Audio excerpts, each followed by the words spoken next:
Okay, let's dive right into this. We're going to look at an absolutely fascinating intersection today, where ancient wisdom meets modern professional dynamics. In this explainer, we're opening up what is basically a micro case study from an ancient text. Specifically, we're looking at the Bhagavad Gita, chapter 1, verse 2. We want to see exactly how it holds this pristine, almost uncomfortable mirror up to our own modern leadership, mentorship, and, well, just personal growth in general. You might be totally surprised by how directly a battlefield narrative from literally thousands of years ago hits the nail on the head regarding the exact challenges we face in our careers today. So can a single moment of arrogance cause a war? I mean, it sounds like a massive exaggeration, right? No way. But I really want to pose this provocative question to you right off the bat because it establishes the incredibly high stakes of the text we're analyzing. When we look at leadership failures in business today, we usually look for, massive structural collapse or some terrible overarching strategic decision. But the text suggests that sometimes the catalyst for ultimate destruction is just a really subtle, fleeting shift in ego. Let's see exactly how this whole thing unfolds. Section 1. Approaching the preceptor. To set this scene here, right before this massive, incredibly destructive battle kicks off between two vast armies, the Pandavas and the Kauravas, we meet Dronacarya. He's this celebrated sage, the son of Bharadvaja, and honestly, the most important thing for our leadership case study right now, he is the guru, the teacher. And he's actually the teacher to both of the warring sides. Dronacarya is the master who instructed all these warriors in the precise art of archery. Just pause and think about the sheer irony of that for a second. The exact skill they're about to use to annihilate each other in this catastrophic war was given to them by the man standing right there. He's the ultimate subject matter expert. And that brings us to the real moment of action. Duryodhana, who's one of the primary figures on this battlefield, walks up to his guru on the brink of battle. Now, walking up to your teacher seems like a completely ordinary, simple action, right? You need advice, you go to the expert, it's like knocking on your manager's door or pinging them on Slack. But in the context of this specific verse, this physical approach is actually fraught with some super deep psychological implications. Because how he walks up and the mindset he's carrying with him essentially dictates everything that follows. Section 2, the arrogance of a king. Now, what's really interesting here is how Sanjaya, our narrator, highlights the arrogance in this moment. He uses a very, very specific title. He says, King Duryodhana approached the preceptor. Notice that Sanjaya doesn't say the student approached the teacher. No, he deliberately points out that Duryodhana is wearing his royal title, his massive ego, and his ultimate authority right on his sleeve as he walks up to the very person he is supposed to be learning from. That one little word completely reveals a closed-off, arrogant mindset. So let me turn this around and just ask you directly. Are you acting like a king when seeking advice? Think about your own posture at work. When you go to a mentor, an industry expert, or even just a colleague for some help, does your ego start creeping into that professional relationship? Do you walk into the room carrying the full weight of your job title? Basically, are you wearing your LinkedIn profile on your sleeve, trying to prove exactly how smart you are, instead of genuinely seeking their guidance? Section 3, subjects versus students.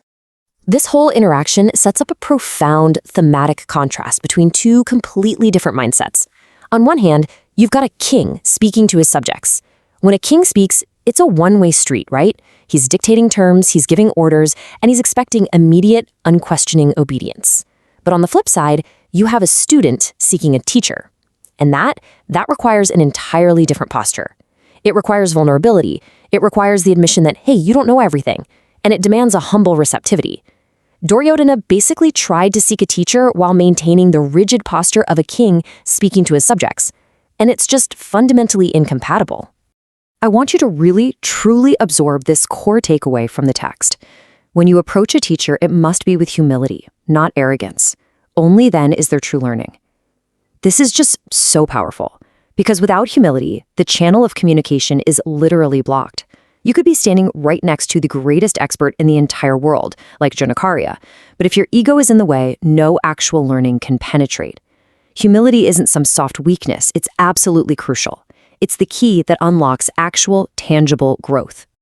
And this brilliantly illustrates how we can translate these ancient battlefield errors into our daily workplace challenges. Just look at these modern office equivalents of arrogance.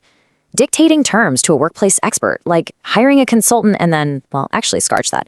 It's more like paying top dollar for an expert and then completely talking over them to tell them how to do their job. Or assuming superiority over a mentor simply because you might have a higher corporate rank. Or how about failing to listen to valuable feedback during a performance review because you're just too busy defending your own ego? This king mentality absolutely ruins modern professional relationships. Section 4. The cost of arrogance. But listen, this isn't just about strained office dynamics or awkward meetings. Notice this cascading effect of poor leadership. It's like a giant tragic domino effect. Step 1. The arrogant approach.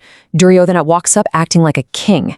Because of this completely closed mindset, we hit step 2. He misses the valuable advice. He simply couldn't hear or receive the wisdom his guru might have offered to de-escalate the whole situation, which of course leads directly to step 3, the resulting death and destruction of the ensuing war. This isn't just a missed networking opportunity. It's the direct undoing of a leader and all his people. The source text presents us with this stark, incredibly sobering reality.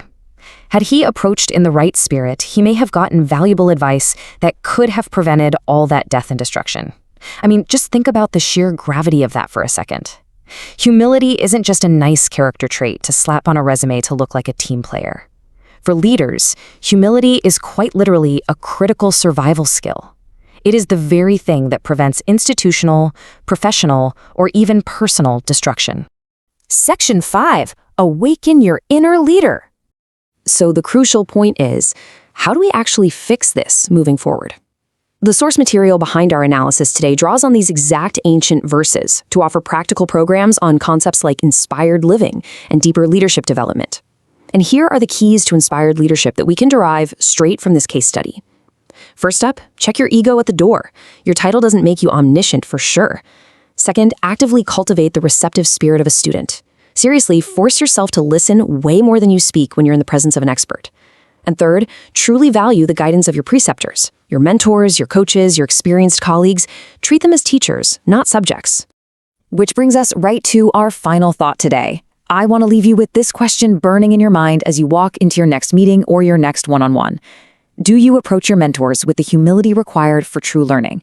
The Bhagavad Gita shows us that the line between ultimate destruction and incredible growth is entirely dependent on your answer to that very question. Keep reflecting on your own leadership style and stay hungry for that deeper self-improvement.